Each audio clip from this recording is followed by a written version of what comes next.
સ્વાધ્યાય 2.2 દાખલો number 3 6x² - 7x - 3 = 0 ના શૂન્ય શોધો. તો અહીંયા અંતિમ પદના અવયવ એવા પાડો કે મધ્યમ પદ આવે, પરંતુ પ્રથમ પદ જોડે જ્યારે કોઈ સહગુણક ગુણાયેલું હોય તો પહેલાં એનો અંતિમ પદ જોડે ગુણાકાર કરવો, એટલે 6 તારી 18.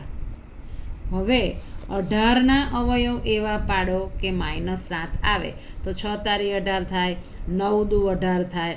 તો અહીંયા આપણે 9 દુ 18, 9માંથી 2 બાદ કરીશું તો 7 આવશે.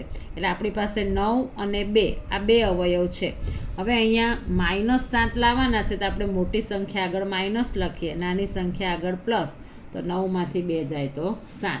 હવે આ પ્રથમ પદ છે એને આપણે એકવાર લખીએ, આ અંતિમ પદ છે એને આપણે એકવાર લખીએ, અને આ મધ્યમ પદ આ ન લખતા આપણે આ જે નવા અવયવ પસંદ કર્યા એ 9x વત્તા 2x ઓછા 3 = 0. હવે અહીંયા આપણે 2 ની જોડી બનાવીએ તો 3 દુ 6 અને 3 તારી 9, એટલે બંનેમાં 3 છે એટલે એ કોમન નીકળશે. x² અને x એટલે x કોમન નીકળશે. 3 દુ 6માંથી 3 બહાર કાઢ્યા તો અંદર રહ્યા 2. x² માંથી 1x બહાર કાઢ્યો તો અંદર રહ્યો x.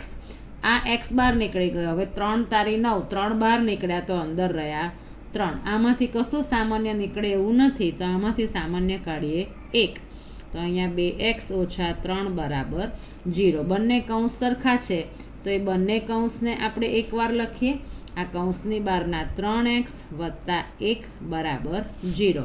તો 2x ઓછા 3 = 0 અને 3x વત્તા 1 = 0. આ 3 આ બાજુ આવે તો માઇનસના થઈ જાય પ્લસ, અને સહગુણક જોડે 2 x જોડે 2 ગુણાયા છે તો 2 જશે એના છેદમાં, તો 1 શૂન્ય મળ્યું આપણને 3/2. આ +1 છે, આ બાજુ જાય તો -1. હવે આ 3 જશે આના છેદમાં, તો આપણને બીજું શૂન્ય મળ્યું -1/3. Thank you.